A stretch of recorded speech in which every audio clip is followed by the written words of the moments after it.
So our topic today is about the supply and demand. Okay, so this is an example of the supply and demand. So on this side,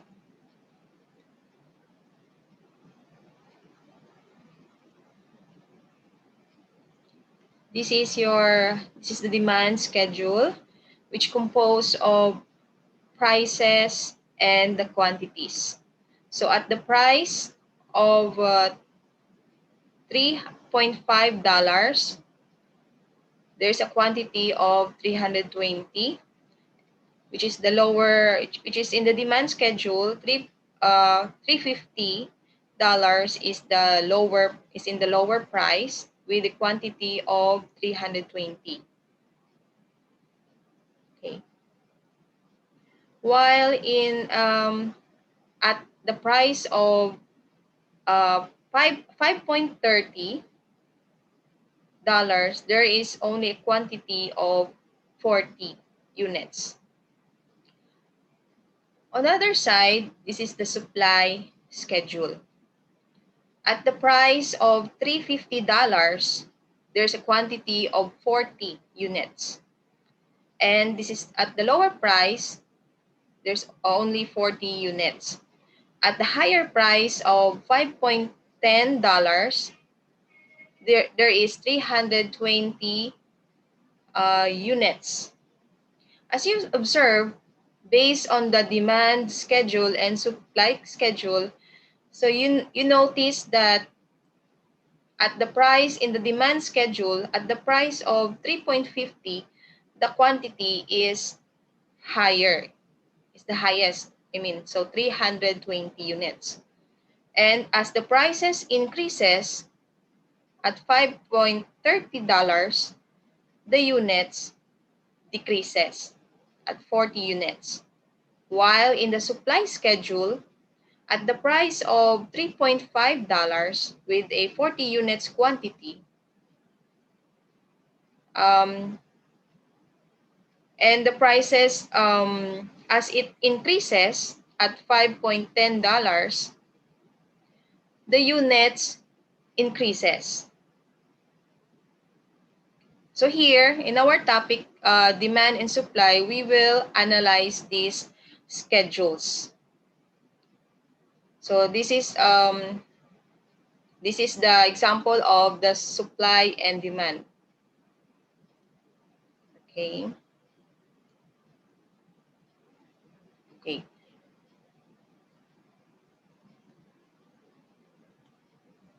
So what are the three tasks that the price system performs in our economy?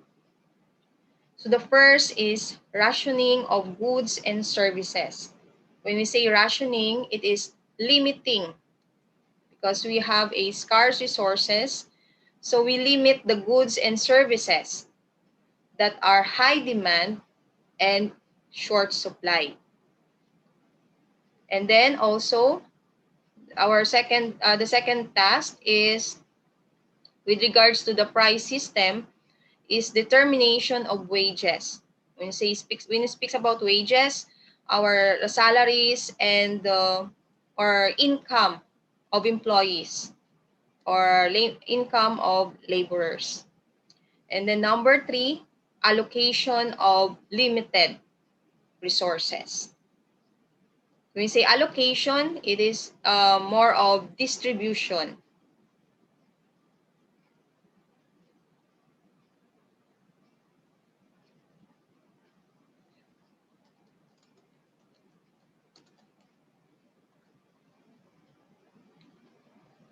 Okay. So these are the three tasks that we need to perform in our price system.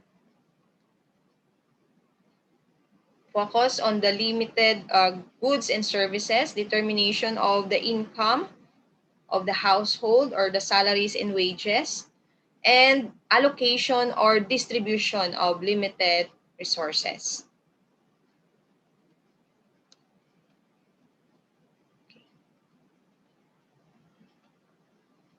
Okay.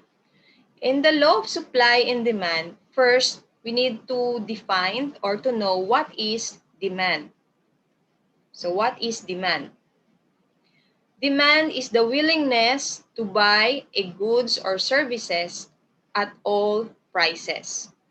Willingness to buy a goods or services at all prices.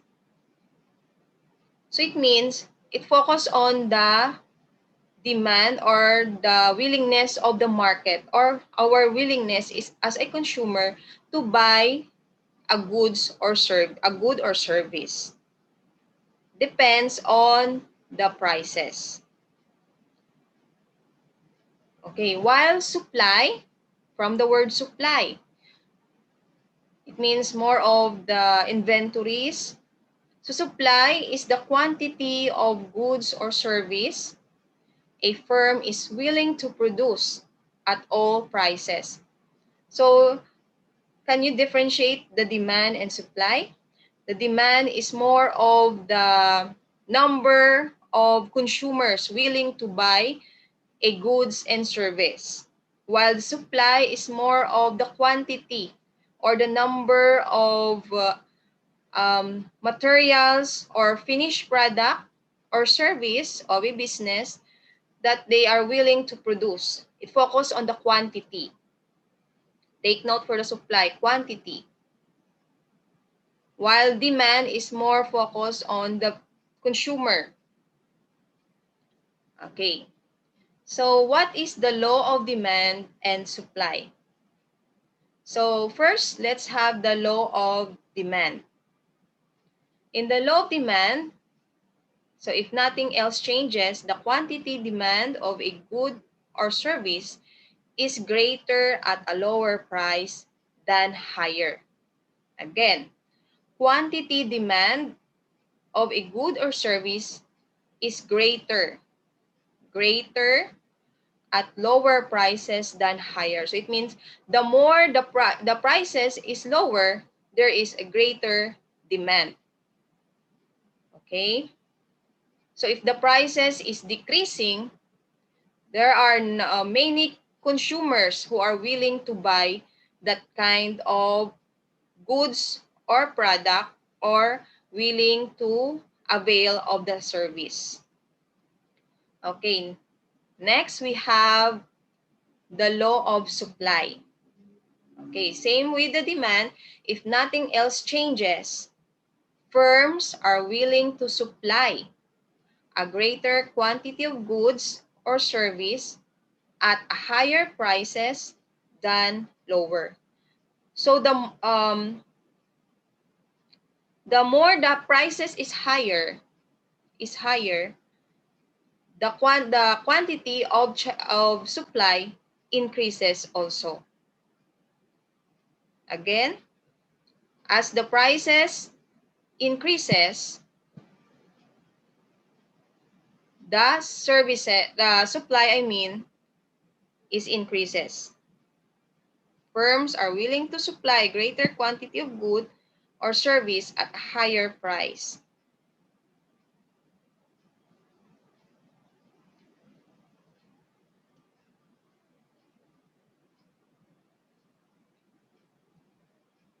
Okay, so for the let's go to the demand curve as is explained the law of demand.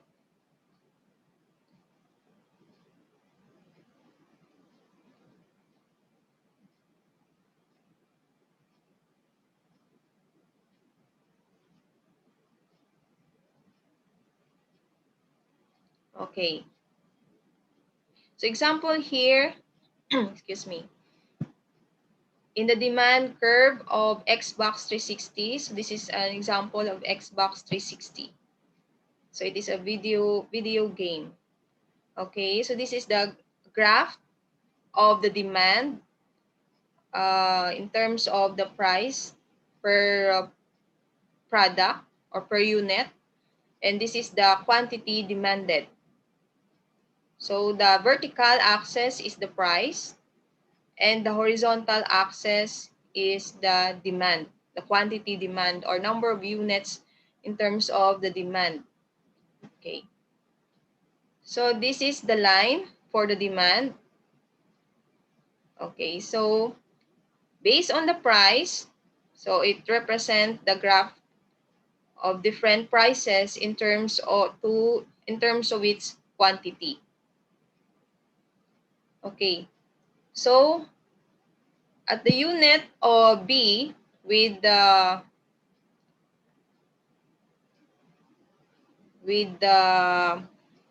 quantity demanded of 50, the price is per unit is 450.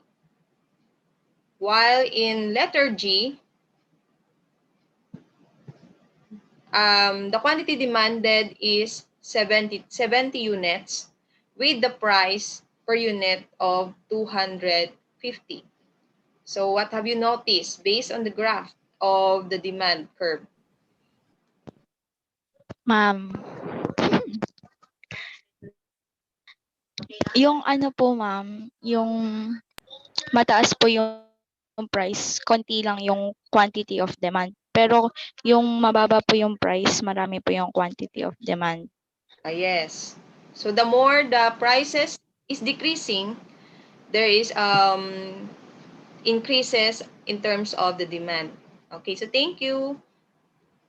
So this is an example of the demand curve. Okay, so at the price of 250, there are 70 uh, quantity demands that are willing to avail of the product. Okay.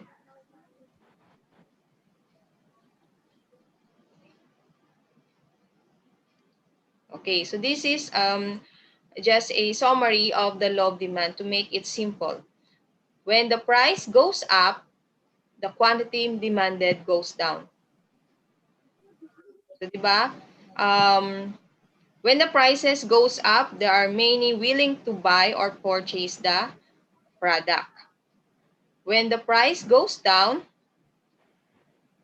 sorry, Lusog po. when the price goes up, then the quantity demanded goes down. So it means they are less willing to purchase the product because the price goes up. And when the price goes down, the quantity demanded goes up. So the more sales that are offered by the mall, the greater the quantity or the greater consumer willing to go to the mall and avail Ma'am. of the sales. Okay, so do you understand the law of demand? Yes po. Yes, ma'am. Clear? Okay, thank you. Yes po, Yes, ma'am. ma'am. Yes?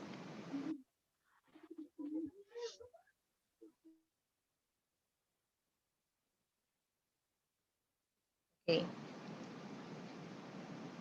Okay, so here, there is also movement along the curve versus the shift in the demand curve. So this is the first, and there's shifting of the schedule or movement of the demand. Okay, so this is the original demand, and there's shifting or movement of the demand.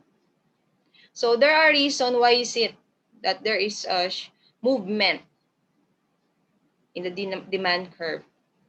So these are the factors that will cause a shift in demand. Either is it increase or decrease. So the first, there are 5 determinants of demand. So the first is the price of goods or service. Okay, so it depends on the price. So the higher the price, the less the demand or the less the consumer to purchase the product. And then number 2, income of buyer. So kahit ilang pang um, ilang sales pa or in what percentage pa yung sales, if the income of buyers are limited, there is possible cause of the movement of the demand. So there's possibility that they will not buy that kind of product even though there is 70% off. Okay? Especially if wala na talagang income or walang trabaho. And then number 2, we have the prices of related goods and services. So example here, there are as the gasoline increases, there is a possibility that some of the consumer or buyers of cars will not buy uh, additional cars, Purchase cars. these cars. Okay. Yes. So it's better to commute or to avail of Okay. the public vehicle than to have a car. Okay. Then we have number 4, taste of consumers. So it depends on the consumer. So there's a possibility also on the shifting of the demand. So if others is not or it is on the behavior of the consumers. So yung iba gusto nila, yung iba ayaw din nila. Okay. And then number 5 is expectations.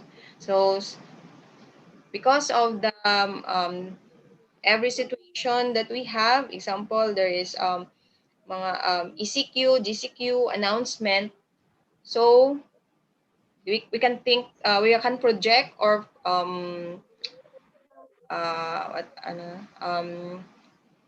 foresight or what other other term for project and the forecast that the most of the products or goods will goes up. So what we will do, we will purchase more in advance, or we will go to the market early and to buy or purchase more products or goods, or especially in food consumption, because we think that there's possibility of price increase. So expectation also affect the increase and the decrease of the demand. Okay, so any question in this topic? Wala po. Okay. Okay na po. Okay.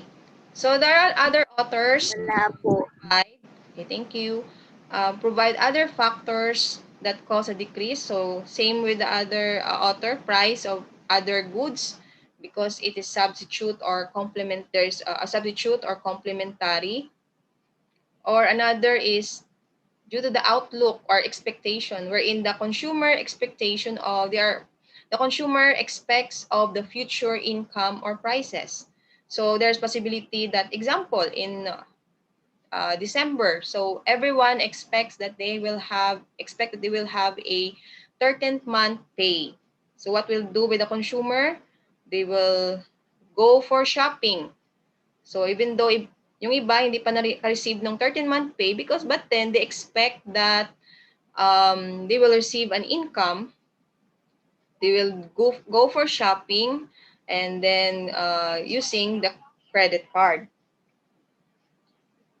Or other option is they think that since it's year end, think that there will be more sales or mga bagsak presyo because mag-year end na.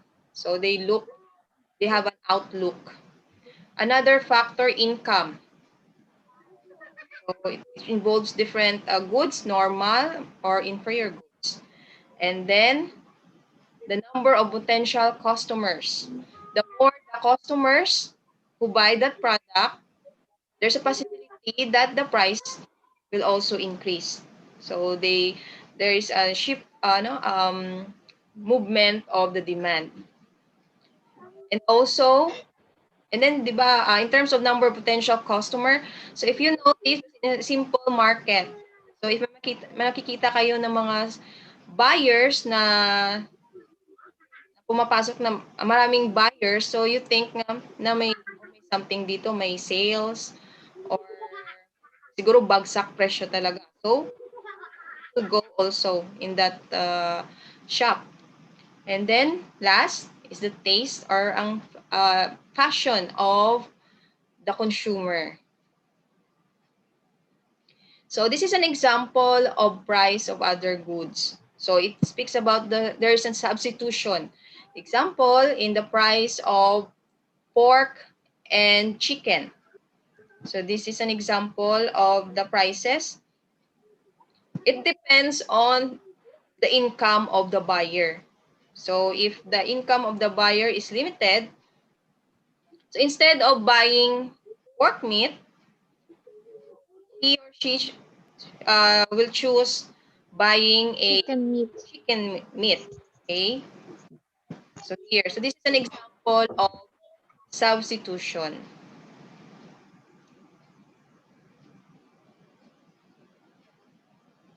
Okay. So, any question sa demand curve or sa demand, law of demand? Wala na po. Okay, thank you. Okay, so let's go to the supply curve of video game.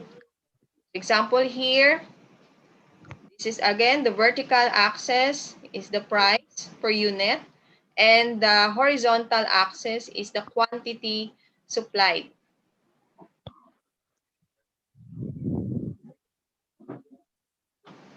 Nag-stop.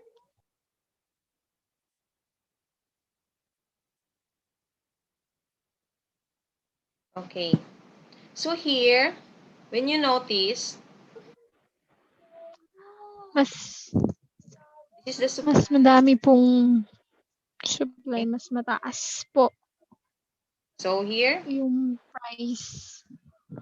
okay, the higher. Kapag mas madami po, So if the price is lower, the supply, kakaunti lang po. kaunti din yung supply. Opo. Okay. And then if the price is increasing, or in the example, in the $40, the supply also increasing. Increasing po. Increasing. Oh, gets nyo na? Yes po. Yes, ma'am. If you analyze, Yes, ma'am. when we go back to the demand, okay, Go back to demand. okay, sa demand ulit. If the price nag-i-increase or nag-increase, Mas mababa po yung increase, mas mababa or konti lang yung demand po. nag-avail or mababa din yung demand. Pero if the price is decreasing, the Mas demand mataas po. increasing. Increasing. Diba? Kahit if the price is decreasing, marami yung nag-avail or nagpo-purchase ng product. While in the supply, if you are the supplier, if ang price is decreasing, Mas the supply also mas mataas po. decreasing. Okay? If the supply Decreasing. is decreasing, if the price is decreasing, the supply is decreasing. The Di ba? supply is also. Diba? Opo. O, Opo. because, di ba, kung tayo ang consumer, kahit tayo ang demand, if ang prices ay mag-decrease, di ba, bibili tayo. So, marami ang mag-avail or mag-increase ang demand. Marami pong bibili. Yes, marami yung bibili. And then, pero what will happen to the supplies? or on the part of the business or on the part of the firm? What will happen to their supply? The supply will also decrease kasi madami yung demand. Decrease po. Therefore, there's possibility na bababa yung Income. supply.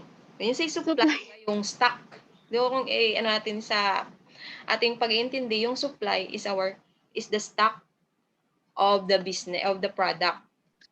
Yun, ma'am, yung binibenta. Yes.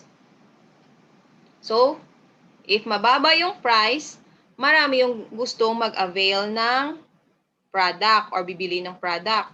So, what will happen to the supply of the seller? Bababa din. Pero, if the price, Limited na lang, ma'am. yes, limited na siya Goes up. or kukonti na. But if the price of the product is increasing, the demand The also demand increasing. decreasing. Opposite siya. If the price is increasing, syempre, tumaas yung Tataas price, naman yung hindi ka supply. mag-avail, hindi ka bibili, di ba? So, bababa yung demand. And what will happen to the supply now in our supply curve? Dada Dadami. increasing. Yes. Decreasing. Kasi walang bibili or konti lang yung bibili. So, if you see, in the supply curve, if the price increases, the supply will also increase. Increases. Okay. Gets na? Gets po. Okay. Okay, so here, this is a simple summary of the law of supply. Okay, on the part, because in the law of supply, it is on the part of the supplier. In the law of demand, ano siya? Consumer. Consumer Consumers. or buyer. Consumer or buyers. Or consumers or buyers. So, kuha nyo na? Yes po. Okay. So, in the law of supply, tendency of suppliers is to offer more of a good at a higher price and less at a lower price. Okay.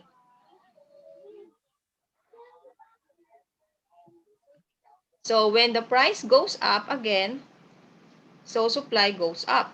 When the price goes down, the supply goes down. So, konti na lang yung supplier kasi supply kasi konti Ma'am, directly proportional yung yung relationship ng supply sa price. set siya.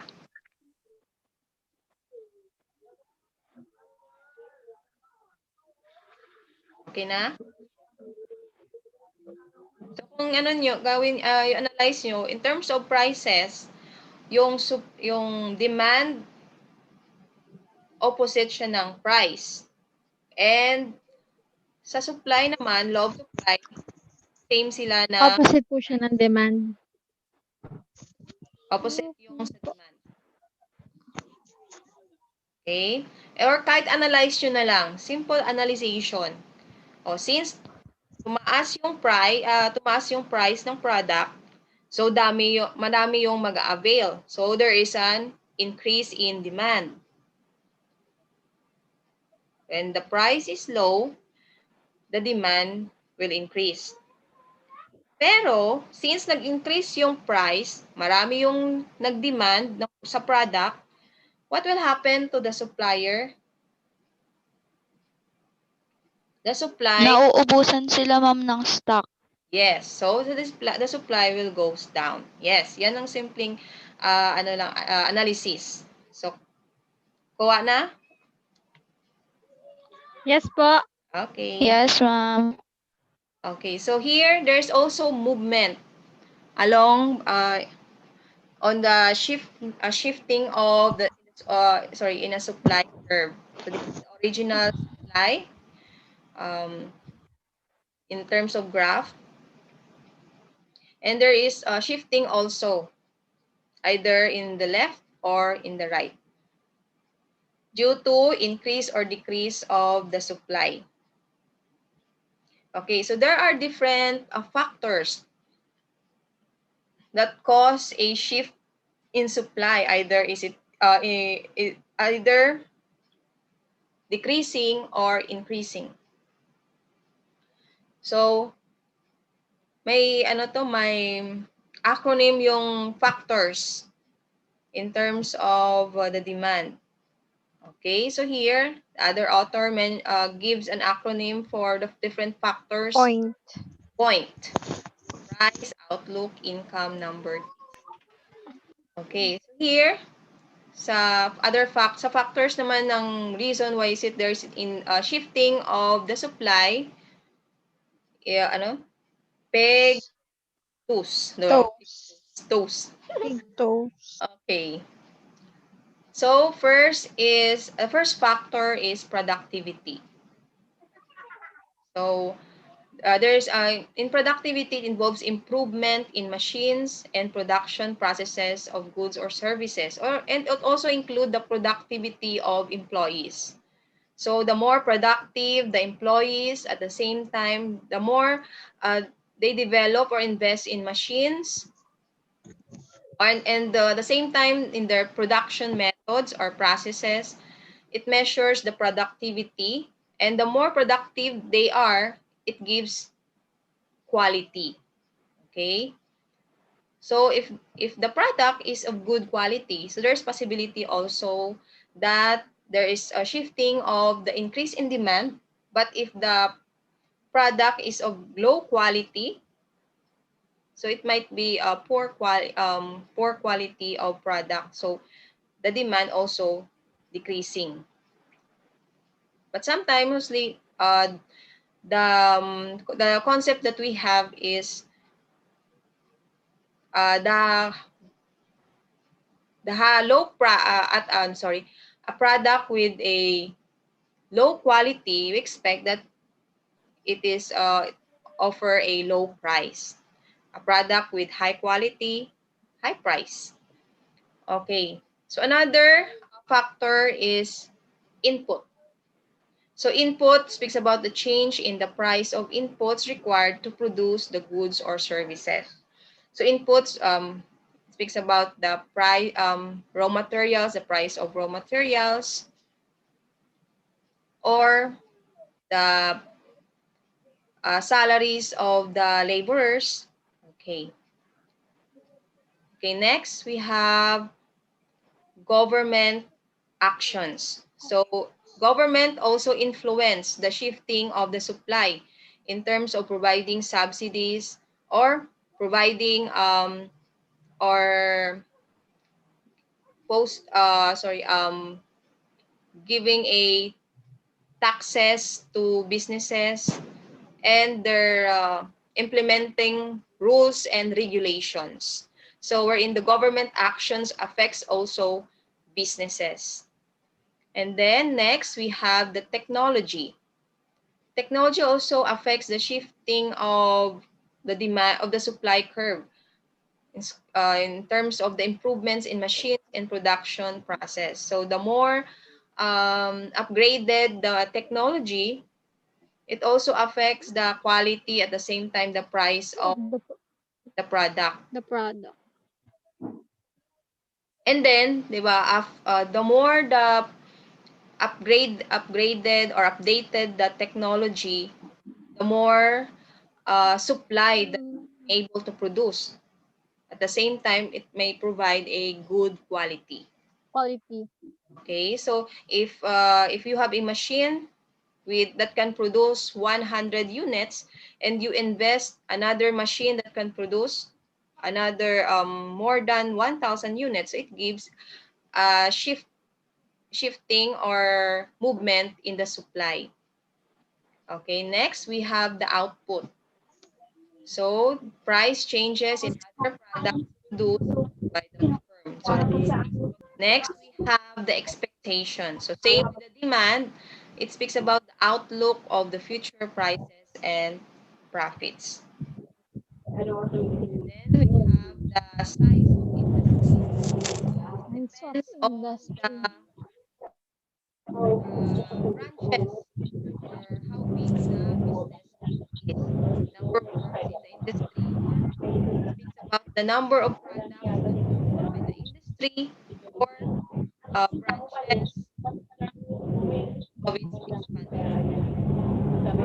So these are the factors that will cause its supply either decrease or increase.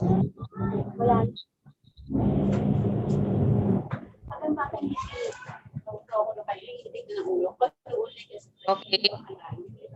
Next, however, there are exceptions of the law of supply. Not all businesses or situations um, are covered by the law of supply.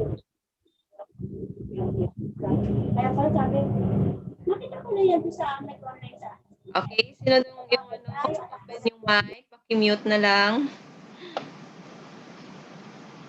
Salamat.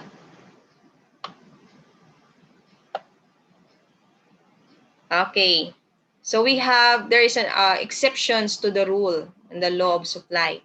First is closure of business, then closure means closed or shut down. Second is agricultural products, then monopoly, competition also exempted from the law of supply. Perishable goods, rare goods or not common, and out of fashion goods.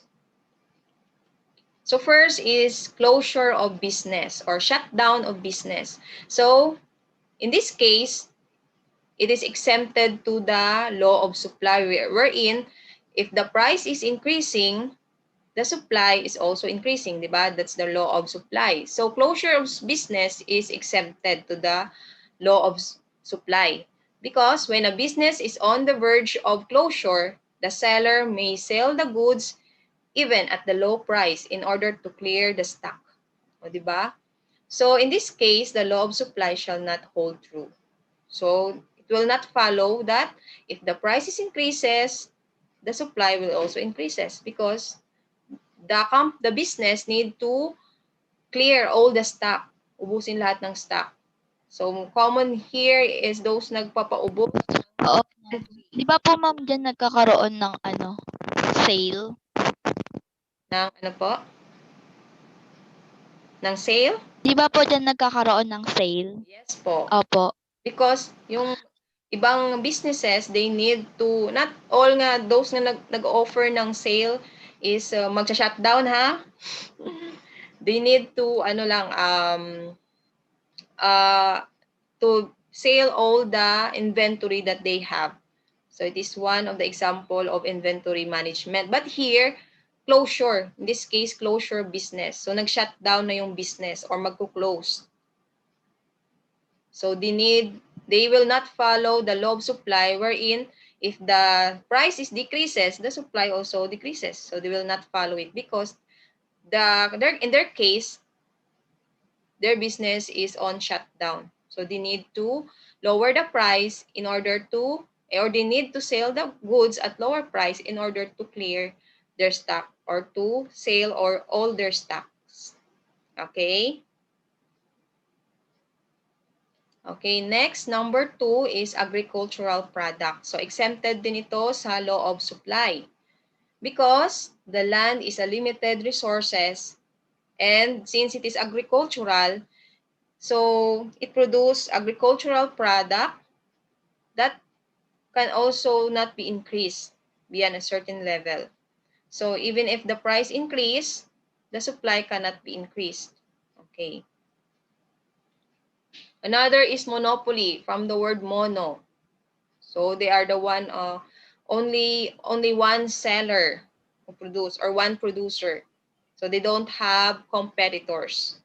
So example of this, yung company na nag-supply ng electricity. So monopoly. So in monopoly is a situation where there is only one single seller of a commodity. Thus, he is the price maker and has to control over the price.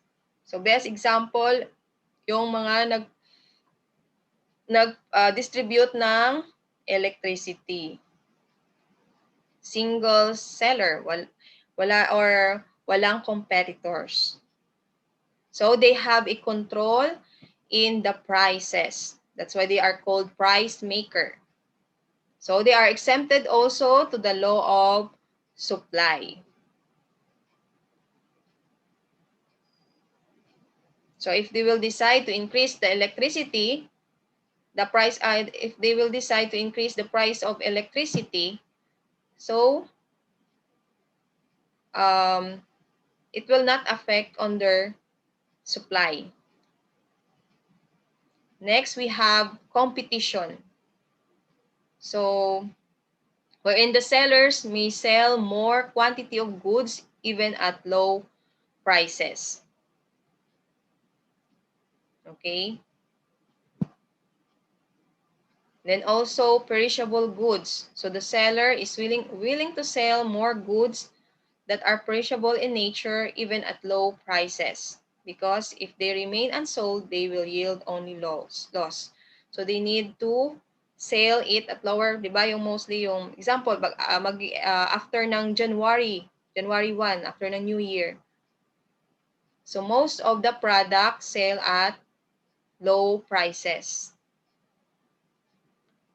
And then yung after Pista Minatay, ano yung ano? So All Souls Day. So after nung after ng same ng date na yan, so mostly yung mga bulaklak perishable na siya, consider siya as perishable goods. So they need to sell at lower prices. So rare goods. So artistic or precious goods that have limited supply. So it also not apply. So the supply of these goods cannot be increased according to their demand or rising prices. Okay. So we already finished the law of demand and law of supply.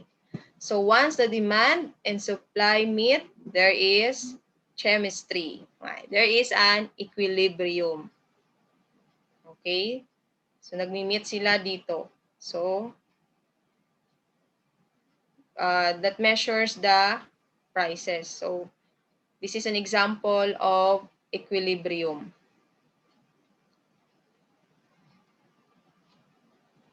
So what is equilibrium? It is a condition that exists when the quantity supplied and the quantity demanded are equal. Okay, so they meet, the supply and demand meet in a certain price. That's we call the equilibrium. So in equilibrium, there is no tendency for price to change. Okay, so if there is shortage in terms of equilibrium or excess of demand, the condition that exists when the quantity demanded exceed quantity supplied at the current price. It means mas mataas yung, or there's surplus of quantity demanded over the quantity supplied. So therefore, there is shortage in terms of its equilibrium. And then there's a surplus or excess supply wherein it exists when the quantity supplied exceed quantity demanded. So surplus, sobra yung supply.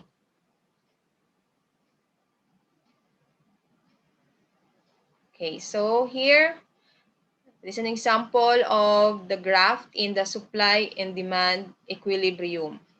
So at the price of 350, there is an equilibrium wherein the supply and the demand met at the price of 350 and the quantity of 60. So here, at the 60 units, walang sobra, walang kulang. So equal. So the market or the consumer and the supplier will meet in the price of 350. They will agree here at the price of 350 that walang sobrang supply And then equal, tamang-tama lang siya sa buyers or sa demand ng product. Okay.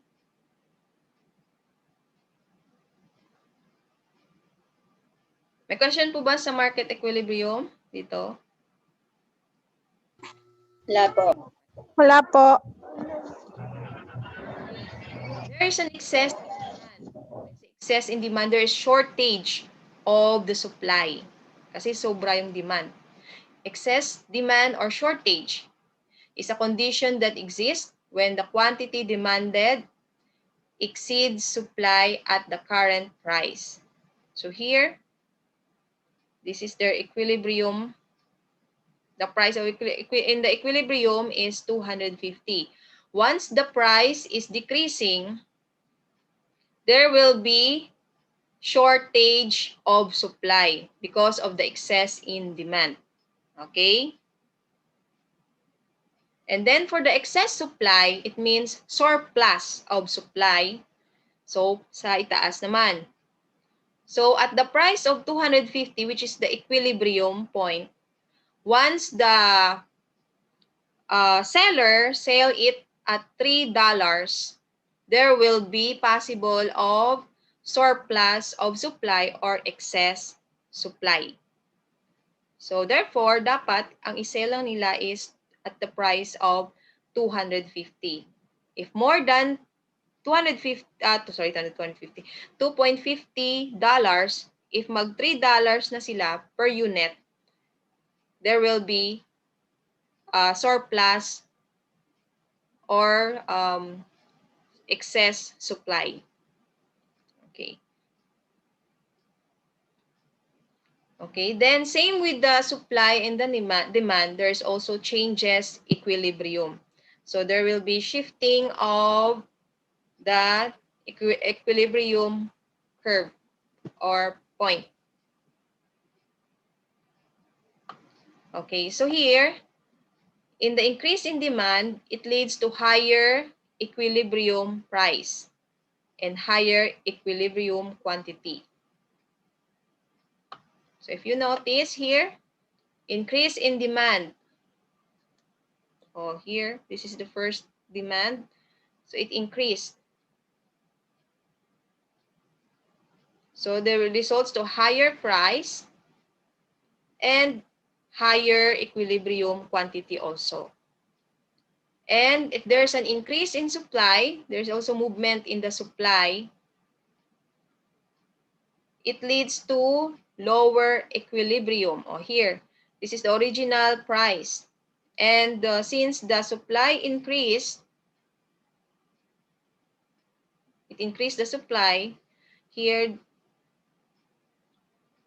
the equilibrium price also leads to lower price, equilibrium price, but higher quantity. Okay? And then, if there's decrease in the demand, shifting of the demand, it decreased. Okay? Here, quantity. It decreased the quantity of the equilibrium, and it leads also to the decrease in the price of the equilibrium. So from here, it goes here, the new demand. And then if there is a decrease in supply, so from here, the original supply, it decrease. It decrease in the quantity or equilibrium quantity of the supply, and the price increases. The equilibrium price increases. Okay. So here. So any question in this topic? Changes in equilibrium? Okay. So for the summary, so again, simple ano lang. Again, I will review lang for the summary of our topic for the law of supply and demand. For the law of demand, when the price goes up, the quantity demanded goes down. And then when the price goes down, the demand for the product or goods or services goes up. Okay? Then second is for the law of supply, when the price goes up, the price also goes up. And then when the price goes down, the price goes down also. So if you notice, in the law of demand, the price and the quantity of the demanded, the price and the quantity demanded is opposite. While in the law of supply, Inversely, ma'am. yes, reverse, okay, reverse. Inversely proportional. Yes. So in the law of supply, they are same relationship between the price and the quantity supplied. Okay. Again, review. However, there is an exception to the law of supply. If in the case of closure business, agricultural products, if the business is monopolistic or monopoly, then if there are involved in the competition and it is considered as perishable goods or rare goods or out of fashion goods. And then also for the equilibrium, so there is an equilibrium if there is an equality balance between the market demand and supply, wherein the market supply and the market demand met, there is a equilibrium or price equilibrium or and quantity equilibrium. Okay, so here in whatever price, if there as long there is an equal, so they will follow it. So if there is goes up, if the